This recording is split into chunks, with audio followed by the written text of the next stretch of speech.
let's break it down into like 3 simple steps. If we can, it may be 4, it may be 2, it might be more, not so simple of, all right, I make a decision that I'm a lawyer and I make a decision that I am doing a ton of paralegal work. Okay. I am reviewing docs I shouldn't be reviewing. I am doing, administrative tasks I shouldn't be doing, whatever the case might be. And I say, you know what, I need to hire Jaclyn, or I'm going to bring someone in. Okay. Now I've made the hire. What are the key processes, procedures? What is the onboarding? How do I break it down so that I don't mess this up, that I don't just leave them, here's your desk, here's your phone, good luck. That's the old model, right? Mm-hmm. You know what to do. And then it's a disaster, right? Yeah. So what are like step 1, step 2, step 3? Let's talk about, you made the hire. Thank you, Jaclyn. Great job. This is a great fit, I think. Now we've got to onboard. Yes. So first of all, it's role clarity. I'm a very big believer, and this is important for step 1, is that I'm a big believer that everybody should remain in their zone of genius. That not only turns around quicker profitability, productivity, things of that nature, complete largest margins for ROI.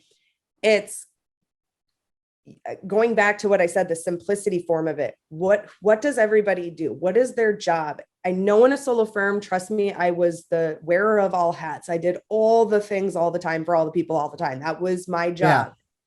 But even if that's me, we still need to compartmentalize those job roles so that then we can lead into step 2, create workflows. For instance, Clio, they have a task list that you can apply to a matter.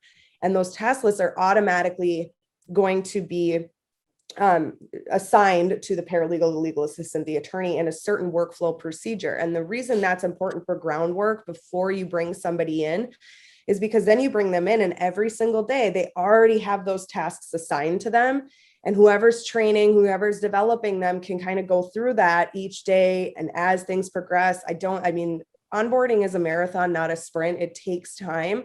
But it's the number one component to define job roles and what everybody does so that they can stay in that zone of genius, nail it, grow at it, get very, very good at it where they're doing it in their sleep. And then you start advancing them into more projects, more roles as things go on. I cannot tell you how many times I get firms that scare away our hires, that say all of a sudden it's day 1 and here's 35 assignments due by tomorrow, get them done, and they'll quit because we're in this job market of, it's not, I always say, my colleague, Molly McGrath, always says this perfectly. Gone are the days where people should just be thankful they have a job, sit down and do the work, no matter how emotionally taxing it is.